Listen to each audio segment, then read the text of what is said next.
السلام علیکم۔ ناولز کی دنیا میں خوش آمدید۔ ہمارا آج کا ناول ہے پیر کامل۔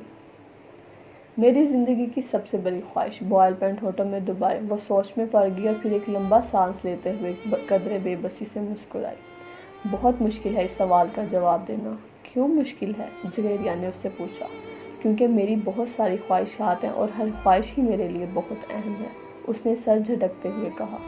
وہ دونوں آڈیٹوریم کے اگبی حصے میں دیوار کے ساتھ زمین پر ٹیک لگائے بیٹھی تھیں۔ ایف ایس سی کی کلاسز میں آج ان کا 8واں دن تھا اور اس وقت وہ دونوں فری پیریڈ میں آڈیٹوریم کے اگبی حصے میں آ کر بیٹھ گئی تھیں۔ نمکین مونگ پھلی کے دانوں کو ایک ایک کرتے کھاتے ہوئے جویریہ نے اس سے پوچھا، تمہاری زندگی کی سب سے بڑی خواہش کیا ہے امامہ؟ امامہ نے قدرے حیرانی سے اسے دیکھا اور سوچ میں پڑ گئی۔ پہلے تم بتاؤ، تمہاری زندگی کی سب سے بڑی خواہش کیا ہے؟ امامہ نے جواب دینے کی بجائے الٹا سوال کر دیا۔ پہلے میں نے پوچھا ہے، تمہیں پہلے جواب دینا چاہیے۔ جویریہ نے گردن ہلائی۔ اچھا ٹھیک ہے، مجھے اور سوچنے دو۔ امامہ نے فوراً ہار مانتے ہوئے کہا، میری زندگی کی سب سے بڑی خواہش۔ وہ بڑبڑائی۔ ایک خواہش تو یہ ہے کہ میری زندگی بہت لمبی ہو، اس نے کہا۔ کیوں؟ جویریہ ہنسی۔ بس 50-60 سال کی زندگی مجھے بہت چھوٹی لگتی ہے۔ کم سے کم 100 سال تو ملنے چاہیے انسان کو دنیا میں، اور پھر میں اتنا سب کچھ کرنا چاہتی ہوں۔ اگر جلدی مر جاؤں گی تو پھر میری زندگی کی ساری خواہشات ادھوری رہ جائیں گی۔ اس نے مونگ پھلی کا دانہ منہ میں ڈالتے ہوئے کہا۔ اچھا اور؟ جویریہ نے کہا۔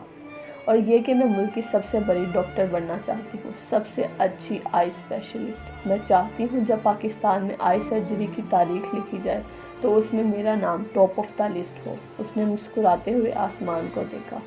اچھا اور اگر کبھی تم ڈاکٹر نہ بن سکیں تو؟ جویریہ نے کہا۔ آخر یہ میرٹ اور قسمت کی بات ہے، ایسا ممکن ہی نہیں۔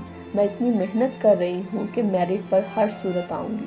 پھر میرے والدین کے پاس اتنا پیسہ ہے کہ میں اگر یہاں کسی میڈیکل کالج میں نہ جا سکی تو وہ مجھے بیرون ملک بھجوا دیں گے۔ پھر بھی اگر کبھی ایسا ہوا کہ تم ڈاکٹر نہ بن سکو تو؟ ہو ہی نہیں سکتا۔ یہ میری زندگی کی سب سے بڑی خواہش ہے۔ میں اس پروفیشن کے لیے سب کچھ چھوڑ سکتی ہوں۔ یہ میرا خواب ہے اور خوابوں کو بھلا کیسے چھوڑا یا بھلایا جا سکتا ہے؟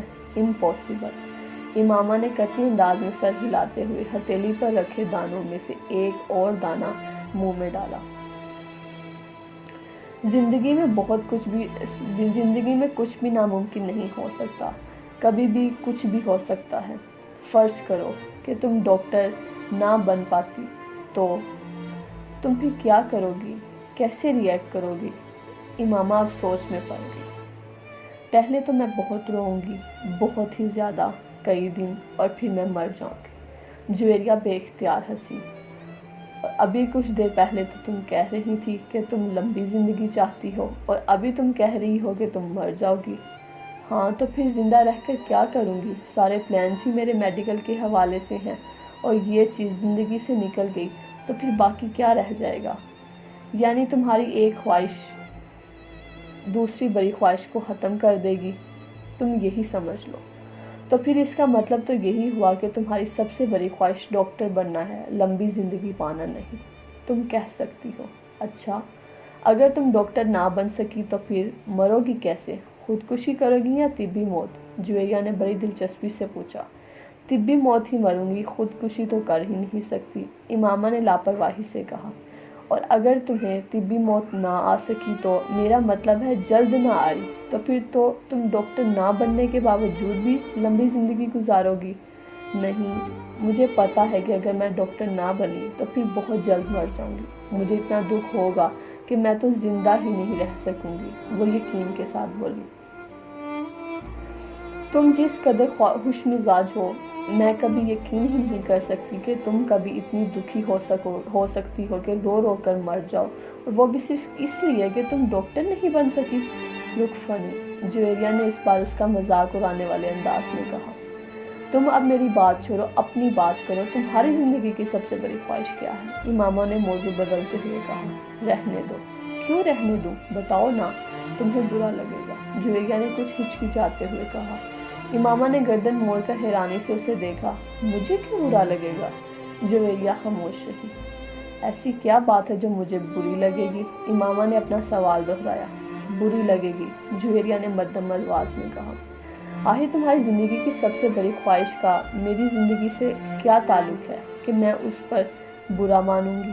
امامہ نے اس بار قدرے الجھے ہوئے انداز میں پوچھا۔ کہیں تمہاری یہ خواہش تو نہیں کہ میں ڈاکٹر نہ بنوں؟ امامہ کو اچانک یاد آیا۔ جویریہ ہنسی۔ نہیں، زندگی صرف ڈاکٹر بن جانے سے کہیں اور زیادہ اہمیت کی حامل ہے، اس نے کچھ فلسفیانہ انداز میں کہا۔ پہیلیاں بجھوانا چھوڑ دو اور مجھے بتاؤ، امامہ نے کہا۔ میں وعدہ کرتی ہوں میں برا نہیں مانوں گی، امامہ نے اپنے ہاتھ اس کی طرف بڑھاتے ہوئے کہا۔ وعدہ کرنے کے باوجود میری بات سننے پر تم بری طرح ناراض ہوگی۔ بہتر ہے ہم کچھ اور بات کرتے ہیں، جویریہ نے کہا۔ اچھا، میں اندازہ لگاتی ہوں تمہاری اس خواہش کا تعلق میرے لیے کسی بہت اہم چیز سے ہے، رائٹ؟ امامہ نے کچھ سوچتے ہوئے کہا۔ جویریہ نے سر ہلایا۔ اب سوال یہ پیدا ہوتا ہے کہ میرے لیے کون سی چیز اتنی اہم ہو سکتی ہے کہ میں وہ بات کرتے کرتے رکے، مگر جب تک میں تمہاری خواہش کی نوعیت نہیں جان لیتی میں کچھ بھی اندازہ نہیں کر سکتی۔ بتا دو جویریہ، پلیز، اب تو مجھے بہت زیادہ تجسس ہو رہا ہے۔ اس نے منت کی۔ وہ کچھ دیر سوچتی رہی، امامہ غور سے اس کا چہرہ دیکھتی رہی۔ کچھ دیر کی خاموشی کے بعد جویریہ نے سر اٹھا کر امامہ کو دیکھا۔ میرے پروفیشن کے علاوہ میری زندگی کی فی الحال جن چیزوں کی اہمیت ہے وہ صرف ایک ہی ہے، اور اگر تم اس کے حوالے سے کچھ کہنا چاہتی ہو تو کہو، میں برا نہیں مانوں گی، امامہ نے سنجیدگی سے کہا۔ جویریہ نے قدرے چونک کر اسے دیکھا۔ وہ اپنے ہاتھ میں موجود ایک انگوٹھی کو دیکھ رہی تھی۔ جویریہ مسکرائی۔ میری زندگی کی سب سے بڑی خواہش یہ ہے کہ تم، جویریہ نے اسے اپنی خواہش بتائی۔ امامہ کا چہرہ ایک دم سفید پڑ گیا۔ وہ شوق تھی یا حیرت زدہ، جویریہ اندازہ نہیں کر سکی، مگر اسے چہرے کے تاثرات یہ ضرور بتا رہے تھے کہ جویریہ کے منہ سے نکلنے والے جملے اس کے ہر اندازے کے برعکس تھے۔ میں نے تم سے کہا تھا نا تم برا مانو گی، جویریہ نے جیسے صفائی پیش کرنے کی کوشش کی، مگر امامہ کچھ کہے بغیر اسے دیکھتی رہی۔ موئز ہلکے بل چلاتا ہوا درد سے دوہرا ہو گیا۔ اس نے دونوں ہاتھ اپنے پیٹ پر رکھے تھے۔ اس کے سامنے کھڑا 12 سالہ لڑکے نے اپنی پھٹی ہوئی ٹی شرٹ کی آستین سے اپنی ناک سے بہتا ہوا خون صاف کیا اور ہاتھ میں پکڑے ہوئے ٹینس ریکٹ کو ایک بار پھر پوری قوت سے موئز کی ٹانگ پر دے مارا۔ موئز کے حلق سے ایک بار پھر چینخ نکلی اور وہ اس بار سیدھا ہو گیا۔ کچھ بے یقینی کے عالم میں اس نے خود سے 2 سال چھوٹے بھائی کو دیکھا جو اب بغیر کسی لحاظ اور مروت کے اسے اس ریکٹ سے پیٹ رہا تھا جو موئز کچھ دیر پہلے اسے پیٹنے کے لیے لے کر آیا تھا۔ اس ہفتے میں وہ ان دونوں کے درمیان ہونے والا تیسرا جھگڑا تھا اور وہ تینوں بار جھگڑا شروع کرنے والا اس کا چھوٹا بھائی تھا۔ موئز اور اس کے تعلقات ہمیشہ ہی ناخوشگوار رہے تھے۔ ان کا جھگڑا بچپن سے لے کر اب سے کچھ پہلے تک صرف زبانی کلامی باتوں اور دھمکیوں تک ہی محدود رہتا تھا، مگر اب کچھ عرصے سے وہ دونوں ہاتھا پائی پر بھی اتر آئے تھے۔ اب بھی یہی ہوا تھا کہ وہ دونوں اسکول سے اکٹھے واپس آئے تھے اور گاڑی سے اترتے ہوئے اس کے چھوٹے بھائی نے بڑی درستی کے ساتھ پیچھے ڈکی سے اس وقت اپنا بیگ کھینچ کر نکالا جب موئز اپنا بیگ نکال رہا تھا۔ بیگ کھینچتے ہوئے موئز کے ہاتھ کو بری طرح رگڑ آئی۔ موئز بری طرح تلملایا۔ تم اندھے ہو چکے ہو؟ وہ اطمینان سے اپنا بیگ اٹھائے بے نیازی سے اندر جا رہا تھا۔ موئز کے چلانے پر اس نے پلٹ کر اس کو دیکھا اور لاؤنج کا دروازہ کھول کر اندر چلا گیا۔ موئز کے تن بدن میں جیسے آگ لگ گئی۔ وہ تیز قدموں سے اس کے پیچھے اندر چلا آیا۔ اگر دوبارہ تم نے ایسی حرکت کی تو میں تمہارا ہاتھ توڑ دوں گا۔ اس کے قریب پہنچتے ہوئے موئز ایک بار پھر دھارا۔ اس نے بیگ کندھے سے اتار کر نیچے رکھ دیا اور دونوں ہاتھ کمر پر رکھ کر کھڑا ہو گیا۔ نکالوں گا۔ تم کیا کرو گے؟ ہاتھ توڑو گے؟ اتنی ہمت ہے؟ یہ میں تمہیں اس وقت بتاؤں گا جب تم دوبارہ یہ حرکت کرو گے۔ موئز اپنے کمرے کی طرف بڑھا، مگر اس کے بھائی نے پوری قوت سے اس کا بیگ کھینچتے ہوئے اسے رکنے پر مجبور کر دیا۔ نہیں، تم مجھے ابھی بتاؤ۔ اس نے موئز کا بیگ اٹھا کر دور پھینک دیا۔ موئز کا چہرہ سرخ ہو گیا۔ اس نے زمین پر پڑا ہوا اپنے بھائی کا بیگ اٹھا کر دور اچھال دیا۔ ایک لمحے کے انتظار کیے بغیر اس کے بھائی نے پوری قوت سے موئز کی ٹانگ پر ٹھوکر ماری۔ جواباً اس نے پوری قوت سے چھوٹے بھائی کے منہ پر مکہ مارا جو اس کی ناک پر لگا۔ اگلے ہی لمحے اس کی ناک سے خون ٹپکنے لگا۔ اتنے شدید حملے کے باوجود اس کے حلق سے کوئی آواز نہیں نکلی۔ اس نے موئز کی ٹائی کھینچتے ہوئے اس کا گلا دبانے کی کوشش کی۔ موئز نے جواباً اس کی شرٹ کو کالر سے کھینچا۔ اس کے شرٹ کے پھٹنے کی آواز آئی۔ اس نے پوری قوت سے اپنے چھوٹے بھائی کے پیٹ میں مکہ مارا۔ اس کے بھائی کے ہاتھ سے اس کی ٹائی نکل گئی۔ ٹھہرو، میں تمہیں اب تمہارا ہاتھ توڑ کر دکھاتا ہوں۔ موئز نے اسے گالیاں دیتے ہوئے لانچ کے ایک کونے میں پڑے ہوئے ایک ریکٹ کو اٹھا لیا اور اپنے چھوٹے بھائی کو مارنے کی کوشش کی، مگر اگلے ہی لمحے ریکٹ اس کے بھائی کے ہاتھ میں تھا۔ اس نے پوری قوت سے گھما کر اتنی برق رفتاری کے ساتھ اس ریکٹ کو موئز کے پیٹ پر مارا کہ وہ سنبھل یا خود کو بچا بھی نہیں سکا۔ اس نے یکے بعد دیگر اس کے کمر اور ٹانگ پر ریکٹ برسا دیے۔ اندر سے ان دونوں کا بھرا بھائی اشتعال کے عالم میں باہر لاؤنج میں آ گیا۔ کیا تکلیف ہے تم دونوں کو؟ گھر میں آتے ہی ہنگامہ شروع کر دیتے ہو۔ اس کو دیکھتے ہی چھوٹے بھائی نے اٹھا ہوا ریکٹ نیچے کر لیا۔ اور تمہیں شرم نہیں آتی؟ اپنے سے بڑے بھائی کو مارتے ہو۔ اس کی نظر اب اس کے ہاتھ میں پکڑے ریکٹ پر گئی۔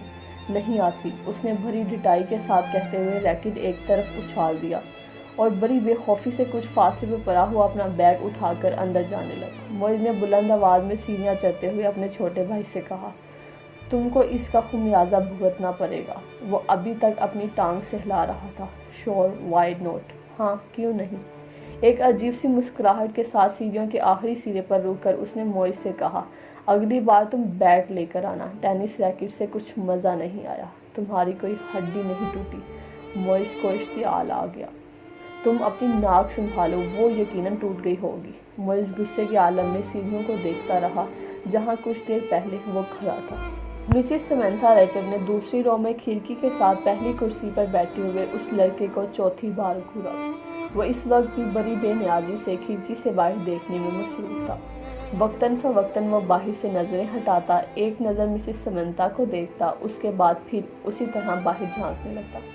اسلام آباد کے ایک غیر ملکی اسکول میں وہ آج پہلے دن اس کلاس کی بایولوجی پڑھانے کے لیے آئی تھی۔ وہ ایک ڈپلومیٹ کی بیوی تھی اور کچھ دن پہلے ہی اسلام آباد اپنے شوہر کے ساتھ آئی تھی۔ ٹیچنگ ان کا پروفیشن تھا اور جس ملک میں ان کے شوہر کی پوسٹنگ ہوئی وہ وہاں سفارت خانہ سے منسلک اسکول میں پڑھاتی رہی۔ اپنے سے پہلے بایولوجی پڑھانے والے ٹیچر مسز مرین کی اسکیم آف ورک کو ہی جاری رکھتے ہوئے انہوں نے کلاس کے ساتھ کچھ ابتدائی تعارف اور گفتگو کے بعد دل اور نظام دوران خون کی ڈایاگرام رائٹنگ بورڈ پر بناتے ہوئے اسے سمجھانا شروع کیا۔ ڈایاگرام کی وضاحت کرتے ہوئے انہوں نے اس لڑکے کو کھڑکی سے باہر جھانکتے ہوئے دیکھا۔ پرانی تکنیک کا استعمال کرتے ہوئے اپنی نظریں اس لڑکے پر مرکوز رکھتے ہوئے انہوں نے اچانک بولنا بند کر دیا۔ کلاس میں یکدم خاموشی چھا گئی۔ اس لڑکے نے سر گھما کر اندر دیکھا۔ مسز سمنتھا ریچرڈ سے اس کی نظریں ملی۔ مسز سمنتھا مسکرائیں اور ایک بار پھر انہوں نے اپنا لیکچر شروع کر دیا۔ کچھ دیر تک انہوں نے اسی طرح بولتے ہوئے اپنی نظریں اس لڑکے پر رکھیں جو اب اپنے سامنے پڑی نوٹ بک پر کچھ لکھنے میں مصروف تھا۔ اس کے بعد مسز سمنتھا نے اپنی توجہ کلاس میں موجود دوسرے اسٹوڈنٹ پر مرکوز کر لی۔ ان کا خیال تھا کہ وہ خاصا شرمندہ ہو چکا ہے اور دوبارہ باہر نہیں دیکھے گا، مگر صرف 2 منٹ کے بعد انہوں نے اسے ایک بار پھر کھڑکی سے باہر متوجہ دیکھا۔ وہ ایک بار پھر بولتے بولتے خاموش ہو گئے۔ بلا توقف اس لڑکے نے گردن موڑ کر پھر ان کی طرف دیکھا۔ اس بار مسز سمنتھا مسکرائی نہیں بلکہ قدرے سنجیدگی سے اسے دیکھتے ہوئے ایک بار پھر لیکچر دینا شروع کر دیا۔ چند لمحے گزرنے کے بعد انہوں نے رائٹنگ بورڈ کو دیکھنے کے بعد دوبارہ اس لڑکے کو دیکھا تو وہ اب ایک بار پھر کھڑکی سے باہر کچھ دیکھنے میں مصروف تھا۔ اس بار غیر محسوس طور پر ان کے چہرے پر کچھ ناراضی نمودار ہوئی اور کچھ جھنجھلاتے ہوئے خاموش ہوئے، اور ان کے خاموش ہوتے ہی اس لڑکے نے کھڑکی سے باہر سے اپنی نظریں ہٹا کر ان کی طرف دیکھا۔ اس بار اس لڑکے کے ماتھے پر بھی کچھ شکنیں تھیں۔ اس ایک نظر مسز سمنتھا کو ناگواری سے دیکھ کر وہ ایک بار پھر کھڑکی سے باہر دیکھنے لگا۔ اس کا انداز اس قدر توہین آمیز تھا کہ مسز سمنتھا ریچرڈ کا چہرہ سرخ ہو گیا۔ سالار، تم کیا دیکھ رہے ہو؟ انہوں نے سختی سے پوچھا۔ نتھنگ، یک لفظی جواب آیا۔ وہ اب چپتی ہوئی نظروں سے انہیں دیکھ رہا تھا۔ تمہیں پتا ہے میں کیا پڑھا رہی ہوں؟ ہوپ سو، اس نے اتنے راؤنڈ انداز میں کہا کہ سمنتھا ریچرڈ نے یکدم ہاتھ میں پکڑا ہوا مارکر کیپ سے بند کر ٹیبل پر پھینک دیا۔ یہ بات ہے تو پھر یہاں آؤ اور یہ ڈائیگرام بنا کر اس کو لیبل کرو۔ انہوں نے اسپنج کے ساتھ رائٹنگ بورڈ کو صاف کرتے ہوئے کہا۔ یکے بعد دیگرے لڑکے کے چہرے پر کئی رنگ آئے۔ انہوں نے کلاس میں بیٹھے ہوئے اسٹوڈنٹس کو آپس میں نظروں کا تبادلہ کرتے ہوئے دیکھا۔ وہ لڑکا اب سرد نظروں کے ساتھ سمنتھا ریچارڈ کو دیکھ رہا تھا۔ جیسے ہی انہوں نے رائٹنگ بورڈ سے آخری نشان صاف کیا، وہ اپنی کرسی سے ایک جھٹکے کے ساتھ اٹھا۔ تیز قدموں کے ساتھ اس نے ٹیبل پر پڑا ہوا مارکر اٹھایا اور برق رفتاری کے ساتھ رائٹنگ بورڈ پر ڈایاگرام بنانے لگا۔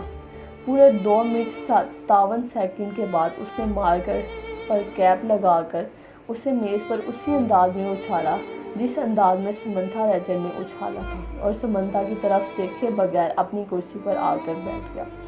مسز سمنتھا ریچارڈ نے اسے مارکر اچھالتے یا اپنی کرسی کی طرف جاتے نہیں دیکھا۔ وہ بے یقینی کے عالم میں رائٹنگ بورڈ پر 3 منٹ سے بھی کم عرصے میں بنائے جانے والے اس لیبلڈ ڈائیگرام کو دیکھ رہی تھی جسے بنانے میں انہوں نے 10 منٹ لیے تھے۔ وہ ان کی ڈائیگرام سے زیادہ اچھی تھی۔